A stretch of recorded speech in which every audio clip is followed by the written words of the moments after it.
ఇరాన్తో యుద్ధం పైన ట్రంప్ మరోసారి కీలక వ్యాఖ్యలు చేశారు. ఏకంగా డొనాల్డ్ ట్రంప్ మాట్లాడిన మాటలు అటు ఇరాన్ని ఆశ్చర్యానికి గురి చేస్తున్నాయి. మీకు మళ్ళీ రాతి కాలం నాటి పాలన కావాలనుకుంటున్నారా? ఆ రోజులు మీరు మళ్ళీ చూడాలనుకుంటున్నారా? మీరు మళ్ళీ స్టోన్ ఏజ్కి వెళ్ళాలనుకుంటున్నారా? అయితే నేను పంపిస్తా. ఒకేలా కనుక మీరు స్ట్రైట్ ఆఫ్ హార్ముజ్ని విడిపించకపోతే, మీ కబంధహస్తాల మధ్యలో నుంచి దానికి ఫ్రీ అండ్ క్లియర్ రూట్ని ఇవ్వకపోతే మీకు మళ్ళీ ఆ రోజుల్ని పరిచయం చేస్తానంటూ డొనాల్డ్ ట్రంప్ వార్నింగ్ ఇస్తున్నారు. హార్ముజ్ జలసంధి ఇది ప్రపంచ దేశాల్లోకెల్లా 20% చమురును సరఫరా చేసినటువంటి ఒక ప్రముఖమైనటువంటి సముద్ర మార్గం గుండా వచ్చేటువంటి జలసంధి. సో ఈ జలసంధిని ఇరాన్ తన కంట్రోల్లో పెట్టుకుంది. ఇప్పుడు అటువైపు నుంచి ఎటువంటి నౌకలు రావాలన్నా, బల్క్ క్యారియర్స్ అయినా, ఆయిల్ క్రూడ్ క్యారియర్స్ అయినా, ఎటువంటివైనా కూడా అక్కడే నిలిచిపోవాల్సిన పరిస్థితి వచ్చింది. గల్ఫ్ కంట్రీస్ వైపు నుంచి ఎక్స్పోర్ట్స్లు, గల్ఫ్ కంట్రీస్ అని ఫైనాన్షియల్ లాసెస్కి నెట్టవేయబడుతున్నాయి. అమెరికాకి అటువైపు అనుమతి లేదు, ఇరాక్కి అనుమతి లేదు, బహ్రాన్, బనామా, ఖతార్, కువైట్, యుఏఈ, సౌదీ, ఇలా ఒకటా రెండా ఆ దేశాల వెంట వచ్చేటువంటి ఆయిల్ సరఫరా పూర్తిగా నిలిచిపోయింది. కేవలం మూడు దేశాలకి, అది ఇండియా, రష్యా అండ్ చైనాకు మాత్రమే ఆ దేశాలకు వెళ్ళడానికి కొంత పాకిస్తాన్ అవకాశం కల్పించింది. ఈ దేశాలకు మాత్రమే ఆ హార్ముజ్ జలసంధి వెంట నౌకలు వెళ్తూ ఉన్నాయి. సో ఇప్పుడు నాటో దేశాలని డొనాల్డ్ ట్రంప్కి వ్యతిరేకంగా మారిపోతున్నాయి. ఏమని? మాకు మొదటి వరకు అక్కడి నుంచి చాలా పెద్ద మొత్తంలో క్రూడ్ ఆయిల్ వచ్చేది, చాలా వరకు బల్క్ క్యారియర్స్ వచ్చేవి. నువ్వు చేయడం మూలంగా, నువ్వు యుద్ధం మొదలుపెట్టిన నాటి నుంచి ఇరాన్ అక్కడ ఆ జలసంధిని మూసివేయడంతో మాకు రావాల్సిన క్రూడ్ ఆయిల్ రావడం లేదు, మాకు రావాల్సినటువంటి బల్క్ క్యారియర్స్ రావడం లేదు.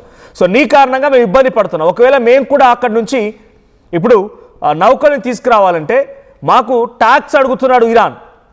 కొంత డబ్బులు చెల్లించమని చెప్పి చెక్ పోస్ట్ దగ్గర డబ్బులు అడిగినట్టుగా డబ్బులు అడుగుతున్నాడు. ఆ డబ్బులు ఎక్కడి నుంచి తీసుకురావాలి? ఇన్ని రోజుల పాటుగా ఫ్రీగా వచ్చేవంతా కూడా ఇప్పుడు మేము ఇరాన్కి డబ్బులు తీసుకోవాలని చెప్పి నాటో దేశాలన్నీ కూడా ట్రంప్కు వ్యతిరేకం అవుతున్నాయి. సో ట్రంప్కు నాటో దేశాలని సమర్థించడం లేదు. ట్రంప్ నాటో దేశాలకు వార్నింగ్ ఇస్తూనే ఇటు ఇరాన్ పైన కూడా కొంత హెచ్చరికలు జారీ చేస్తున్నాడు. నువ్వు కనుక హార్ముజ్ జలసంధిని వదిలిపెట్టి రావాల్సిన చమురుని, నౌకల్ని కనుక ఫ్రీ అండ్ క్లియర్ రూట్ ఇవ్వకపోతే ఇరాన్ నాశనం చేసేదాకా వదలని చెప్పి ట్రంప్ వార్నింగ్ ఇస్తున్నారు. మరోవైపు ఇరాన్ వైపు నుంచి తమకి సీజ్ ఫైర్, శాంతి చర్చలకు శాంతి సందేశం అందని చెప్పి డొనాల్డ్ ట్రంప్ అంటున్నారు. ఏమంటున్నారు? కాల్పుల విరమణ కోసం ఇరాన్ అధ్యక్షుడు పెజెస్కియాన్ తనకు విజ్ఞప్తి చేశారని, పెజెస్కియాన్ గత అధ్యక్షుల కంటే కూడా చాలా తెలివైన వాడని ఆయన మాట్లాడుతున్నారు. So new regime president much less radicalized and far more intelligent than preceders has just asked the United States of America for a ceasefire. We will consider when Hormuz is open, free and clear until we are blasting Iran into oblivion, or as they say, back to the Stone Ages. So stone ages, రాతి కాలం నాటి పరిపాలనకి, లేకుంటే అప్పటి పరిస్థితిని మళ్ళీ మీకు చూపిస్తాను. గతంలో ఉన్నటువంటి ప్రెసిడెంట్ల కంటే కూడా ఇప్పుడున్నటువంటి ప్రెసిడెంట్ చాలా తెలివైన వాడు, గొప్పవాడు అని చెప్పి ఆయన్ని సమర్థిస్తూనే, బికాజ్ ఆయన మమ్మల్ని వదిలేయండి అని చెప్పి సీజ్ ఫైర్ కోసం అడుగుతున్నాడు అనేటువంటి మాటను డొనాల్డ్ ట్రంప్ మాట్లాడుతున్నారు. మరి దీంట్లో ఆయన గతంలో చేసిన ట్వీట్స్కి ఏమాత్రం రుజువు కానీ ఎక్కడ కూడా దీన్ని ఇరాన్ ఒప్పుకున్న పరిస్థితి లేదు. మరి నిజంగానే పెజెస్కియాన్ వార్నింగ్ ఇచ్చి అంతకంతకి అనుభవిస్తారు. అలీ ఖమేనీ ప్రతి రక్తపు చుక్కకి 10 మంది చొప్పున డెఫినెట్గా మేము అమెరికా, ఇజ్రాయెల్ వైపు నుంచి ప్రాణాలు తీస్తామని వార్నింగ్ ఇచ్చిన పెజెస్కియాన్ ఇప్పుడు డొనాల్డ్ ట్రంప్కి శాంతి సందేశం పంపించాడా? సీజ్ ఫైర్ అంటూ అడుక్కుంటున్నాడా? దీంట్లో వాస్తవాలు ఏంటనేది ఇరాన్ రియాక్ట్ అయిన తర్వాత దీనికి సంబంధించి క్లారిటీ వచ్చే అవకాశం ఉంది. బట్ డొనాల్డ్ ట్రంప్ క్లెయిమ్ చేస్తున్న మాట ఏంటి? గతంలో ఉన్నటువంటి ప్రెసిడెంట్ల కంటే కూడా ఇప్పుడున్న ప్రెసిడెంట్ చాలా గొప్పవాడు, తెలివికల్లవాడు. ఎందుకంటే ఆయన నన్ను సీజ్ ఫైర్ కోసం అడుగుతున్నాడు, యుద్ధాన్ని ఆపేయమని రిక్వెస్ట్ చేస్తున్నాడు. నేను ఎప్పుడు దీన్ని కన్సిడర్ చేస్తానంటే ఎప్పుడైతే హార్ముజ్ జలసంధి అనేది ఓపెన్ అవుతుందో, క్లీన్గా మరియు ఫ్రీగా అయిపోతుందో అప్పుడు మాత్రమే దీన్ని యాక్సెప్ట్ చేస్తాను ఈ సీజ్ ఫైర్. లేదనంటే యుద్ధం కొనసాగుతూనే ఉంటుంది. ఆ తర్వాత ఇరాన్ ప్రజలకి, ఇరాన్ ప్రభుత్వాలకి రాతికాలం నాటి పాలనని, లేకుంటే రాతికాలం నాటి సిచ్యువేషన్ని మళ్ళీ చూపిస్తాను. స్టోన్ ఏజ్ అంటే చాలా యాన్షియంట్ పీరియడ్. సో ఆ సిచ్యువేషన్ని మళ్ళీ తీసుకొస్తానటువంటి మాట డొనాల్డ్ ట్రంప్ మాట్లాడుతున్నారు. అయితే ఇరాన్ మంకు పట్టు వదలకుంటే మాత్రం ఈ స్థాయిలో దాడులు తప్పవని డొనాల్డ్ ట్రంప్ హెచ్చరికలు జారీ చేస్తున్నారు. యుద్ధం ముగించే ప్రసక్తే లేదంటున్నారు డొనాల్డ్ ట్రంప్. అటు ట్రంప్కి తాము లొంగేదే లేదని చెప్పి ఇరాన్ విదేశాంగ మంత్రి అబ్బాస్ అగార్చి కూడా గతంలో ట్వీట్ చేయడం చూసాం.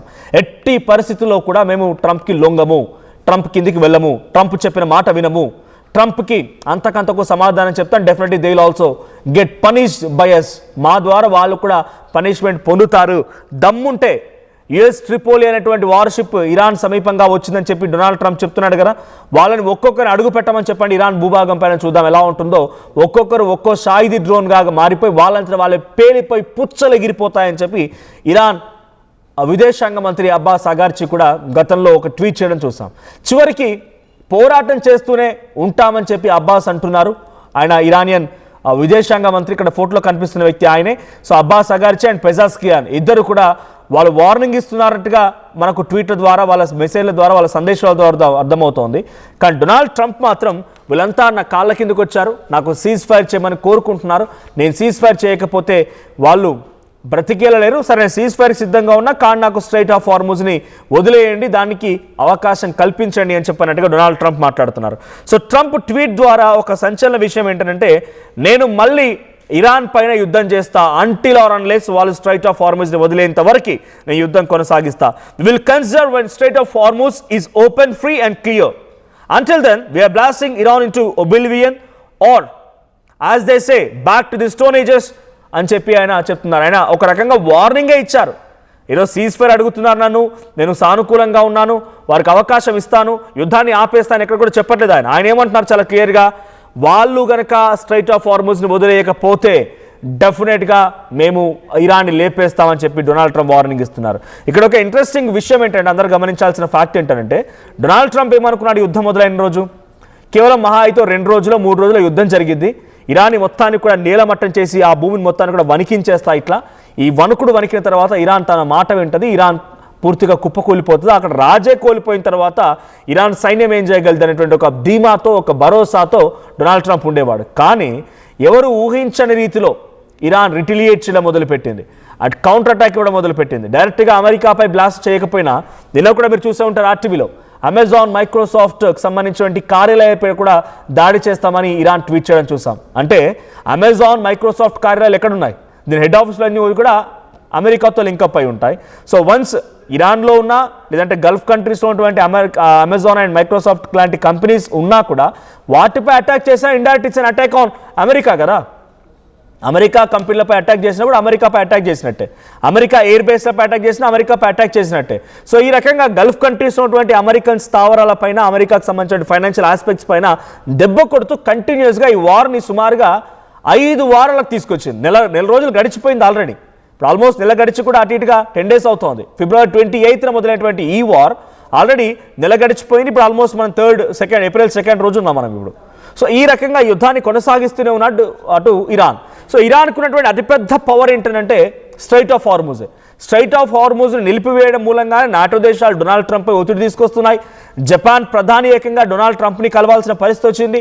అటు గల్ఫ్ కంట్రీస్ అన్ని కూడా డొనాల్డ్ ట్రంప్ పైన ఒత్తిడి తీసుకొస్తూ ఉన్నాయి. స్ట్రైట్ ఆఫ్ హార్మూజ్ కనుక ఇరాన్ తన కంట్రోల్లోకి తీసుకోకపోయినట్టయితే ఈ పాటికే ఇరాన్ పైన చాలా భయంకరమైనటువంటి దాడితో డొనాల్డ్ ట్రంప్ ఎప్పుడో చేసేవాడు.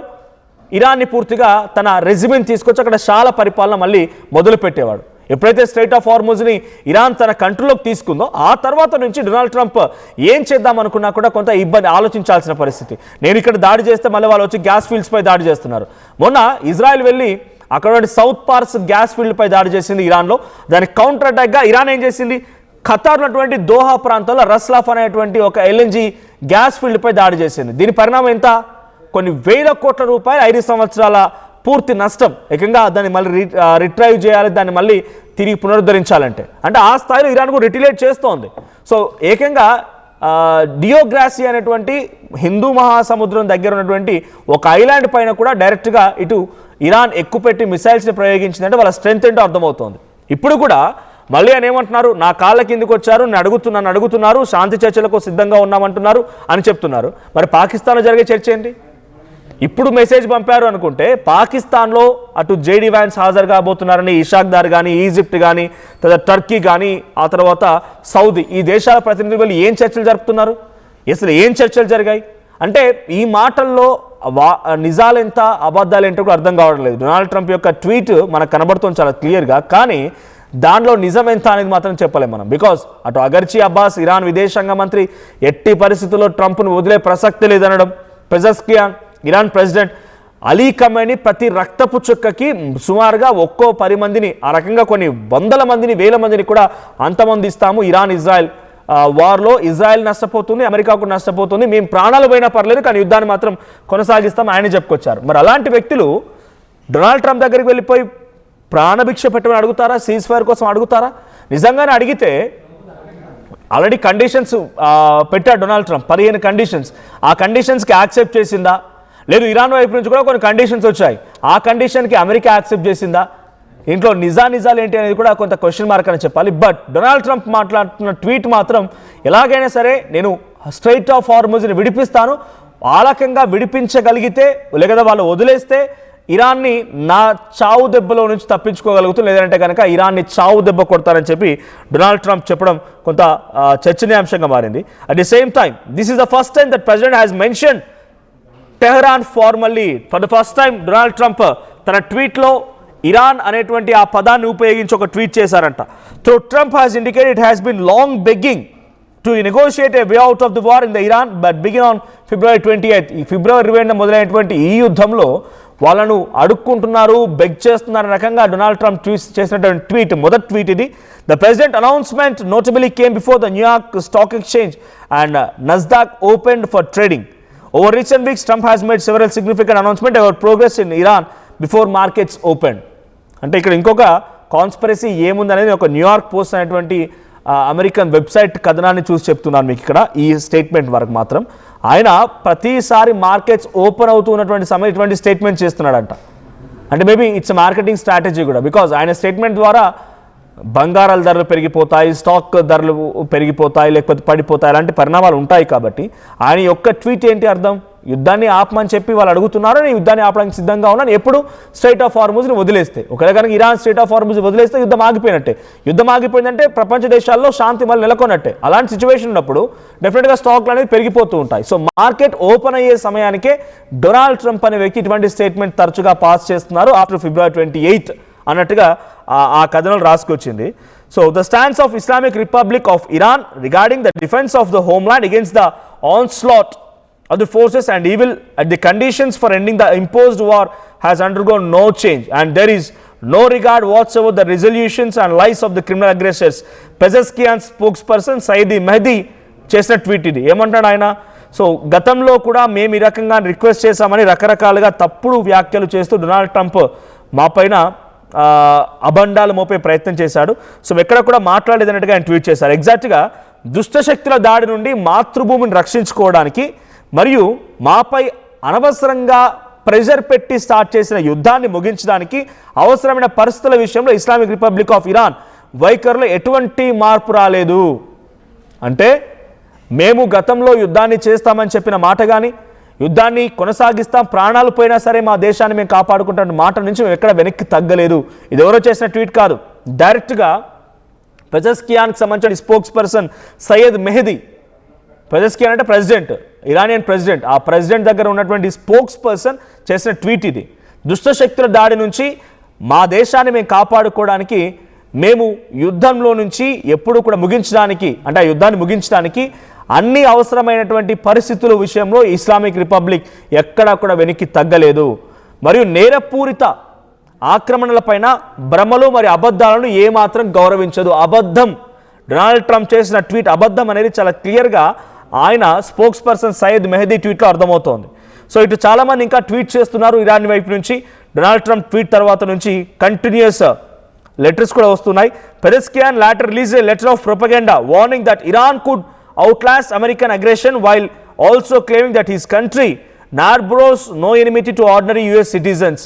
మేము అమెరికన్ సాధారణ పౌరులకు ఇక్కడ వ్యతిరేకం కాదు, మా ఆలోచన అమెరికన్ సాధారణ పౌరులపైన, సాధారణమైనటువంటి వ్యక్తులపైన కాదు, కేవలం డొనాల్డ్ ట్రంప్ పైనే అన్నట్టుగా ఆయన ఒక ట్వీట్ కూడా చేశారు, ఒక లెటర్ కూడా రిలీజ్ చేశారంట. సో అంటే అమెరికా దేశస్తులపైన, అమెరికాలో ఉన్నటువంటి ప్రజలపైన మాకు ఎటువంటి తప్పుడు ఆలోచన, తప్పుడు భావం లేదు. నాటో దేశస్తులపై కానీ ఇతర ఏదైతే ఇబ్బంది పడుతున్నాయి ఇప్పుడు గల్ఫ్ కంట్రీస్లో ఉన్నటువంటి సాధారణ ప్రజలపైన మాకు ఎప్పుడు తప్పుడు ఆలోచన లేదు, వాళ్ళపై దాడి చేయాలన్న ఆలోచన మాకు లేదు. కానీ మాపై దాడి జరుగుతుంది కాబట్టి అక్కడ ప్రభుత్వాలని పైన దాడి చేయడమే మేము చేస్తున్నామనేటువంటి విషయాన్ని పెజెస్కియాన్ కూడా ఒక ట్వీట్ చేస్తూ don't believe in false statements by US Donald Trump అంటూ ఆయన కూడా ఒక స్టేట్మెంట్ పాస్ చేశారు. అంటే తప్పుడు స్టేట్మెంట్ నమ్మకండి అంటూ కూడా ఆయన ఒక ట్వీట్ చేశారు. మరి దీని ద్వారా డొనాల్డ్ ట్రంప్ నిజానికి యుద్ధానికి సీజ్ ఫైర్, సరే వాళ్ళు అన్నది నిజమే అయితే సీజ్ ఫైర్ దిశగా అడుగులు వేస్తారా? స్ట్రైట్ ఆఫ్ హార్ముజ్ని విడిపించుకుంటారా? ఇలా విడిపించుకోవడాన్ని అటు ఇరాన్ యాక్సెప్ట్ చేస్తుందా? ఇరాన్ ఒప్పుకుంటుందా? లేదు నిజంగానే దానికి free and clear open line ఇచ్చేసి యుద్ధాన్ని ముగిస్తుందా? చూడాలి. ఏం జరిగినా ఈ వీకెండ్ అంటే ఈ శనివారం ఆదివారం మరో 2 రోజుల కల్లా ఒక తీవ్రమైన పరిణామాల మధ్య తర్వాత స్ట్రైట్ ఆఫ్ హార్ముజ్ని అటు డొనాల్డ్ ట్రంప్ అయినా ఇరాన్ అయినా వదిలిపెట్టవచ్చు. దానికి కొంత లైన్ క్లియర్ అయ్యే అవకాశం అయితే కనబడుతోంది.